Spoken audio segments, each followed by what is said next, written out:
Hello, hello, hello, everyone. I'm glad to see you join us here on Mary Maiden Apothecary, where I'm going to share with you DIY projects, recipes, and tips and tricks on how to create your masterpieces just the way you like them.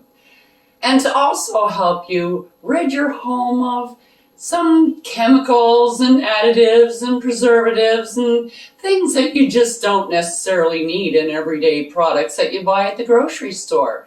So here we can try and replace a few for you so you can rid your home of the carcinogens and toxins, and also maybe even save you a little bit of money along the way.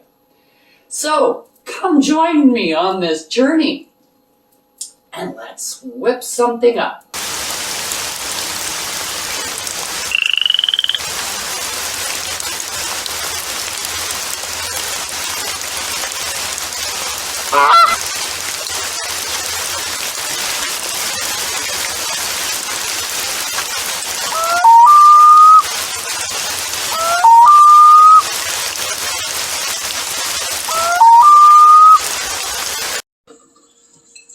Okay, first thing, as always, PPE. Anytime that you're using any kind of lye in soap making, you need to have PPE on. Now, I put on a apron just so I don't get this crap all over my clothes. You don't have to. Some people like wearing long sleeves because if it hits your skin, it will burn.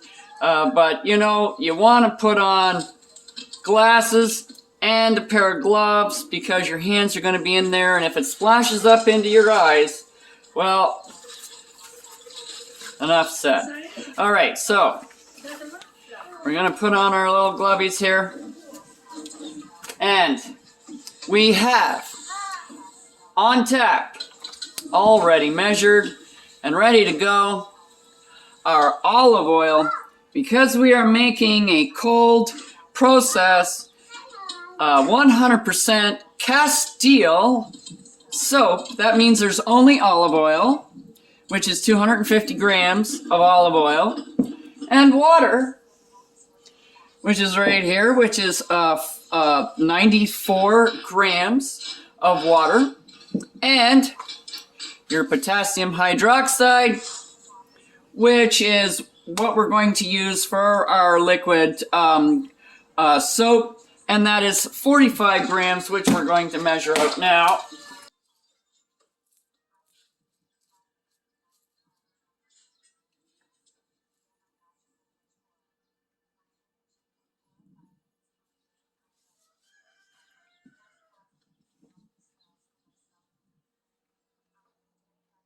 Okay, I got a little bit too much.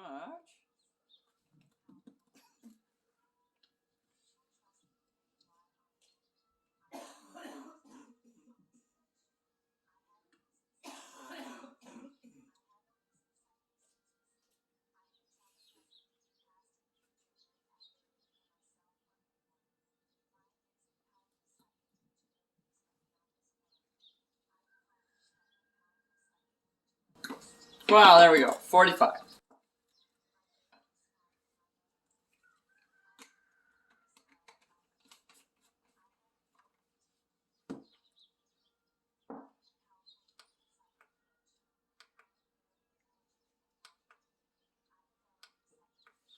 Okay. So now, as always, you always put your lye into your water because it does heat up. You want to put it in like a glass container or something of that nature so that it doesn't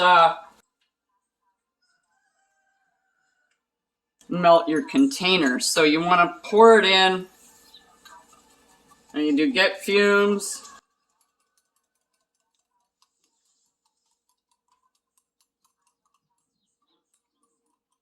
You want to mix this up so that it is fully dissolved.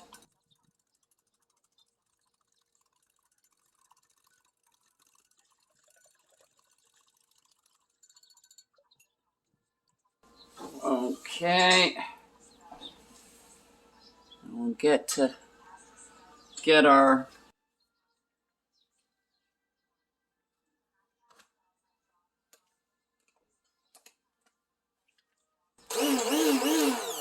zipper. Now, when you go to pour this in, and it is all dissolved, as you can see, it's nice and clear, don't just zap it. You want to kind of stir it in slowly so it doesn't splash everywhere to start off with.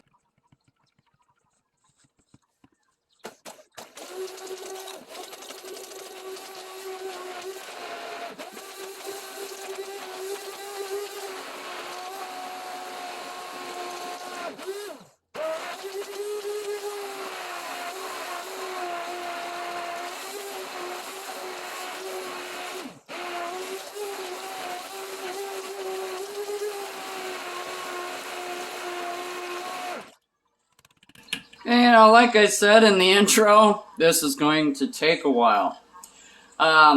So I'm just going to put this off to the side. It's a little warm right now, so I'm going to let it cool off. And we'll be back to do this many more times.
It's coming, but it's got a long way to go yet. No, keep moving it somewhere where it's not supposed to be. I get.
Okay, now you're getting, it's coming together quite nicely.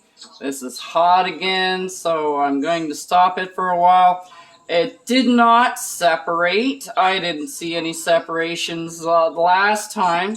If it doesn't separate this time, then I'm going to let it sit for a longer period of time and wrap it with a towel and give it a little bit of time to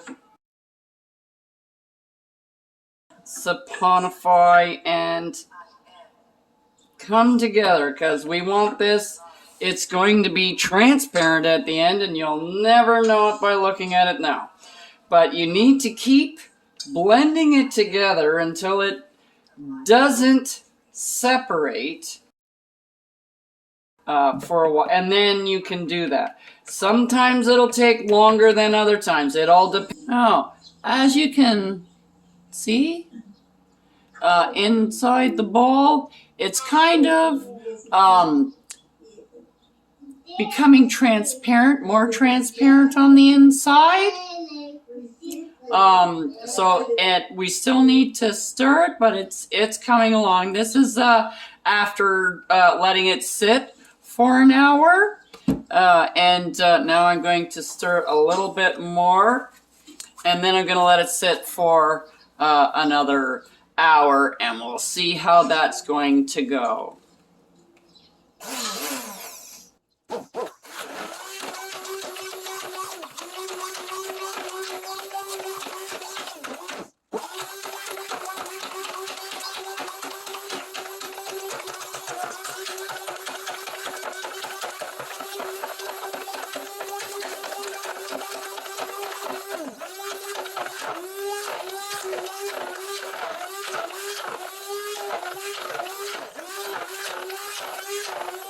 Okay, as you can see, it's getting pretty thick, and my poor old stick wand here is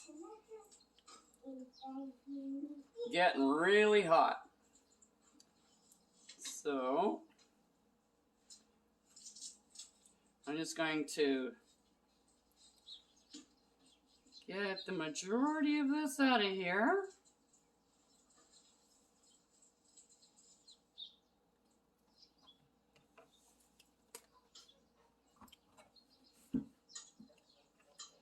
Because I don't think I'm going to be using the wand anymore.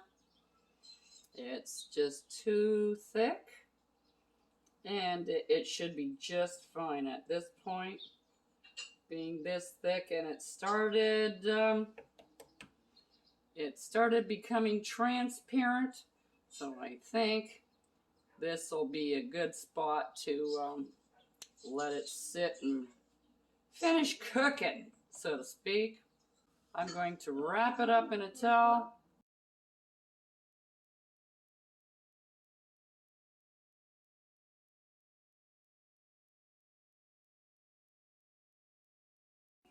Okay, so this way tries to keep the heat in there, speed it up a little bit, and we'll see what this is going to look like in another hour. Okay, here we are. I kind of left it overnight. And as you can see, it's got that nice, shiny, glossy look to it, like Vaseline. Okay, so this is what you're looking for.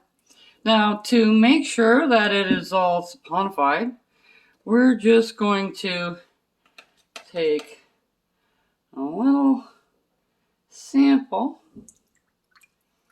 and mix it in our water.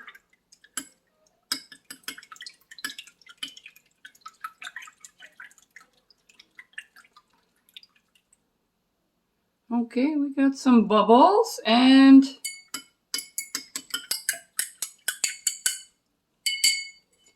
it seems to be nice and clear, which is what you want for your soap paste. Now, you can store your soap paste like this, and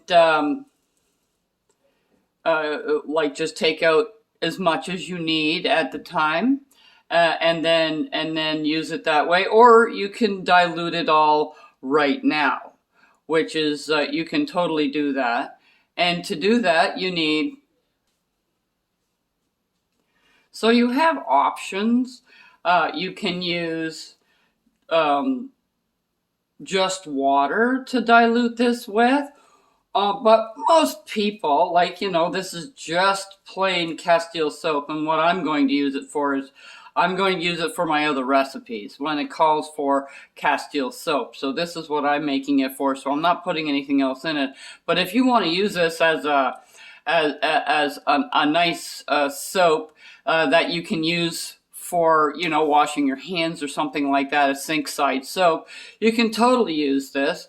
So to dilute it, you can use 220 grams of your soap paste here to 150 grams of water and 150 grams of glycerin, and that'll give you a nice soap that you can use for your dishes or just, your sink side so that you can wash your hands and things like that. Makes a wonderful soap. You can also put up to 30 grams of fragrance in it, but I don't put anything in it at this point because when I make it, I can put whatever fragrance in it I want.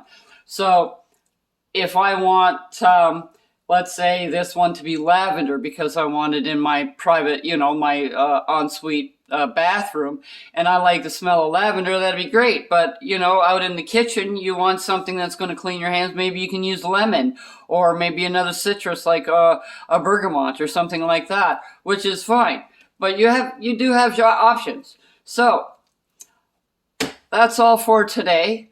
I'm glad you can you can do this quite easily at home. It just takes a little bit of time. And I hope you all have great luck. And you can always keep a little bit for those extracurricular projects that you need with just pure Castile soap. And we will be having a couple of those up. And it is a nice small batch. So you can make it whenever you need it. But that's everything for today on Mary Maiden Apothecary. Ciao for now. Check out the link below for the correspondences and magical properties of the items used in this video.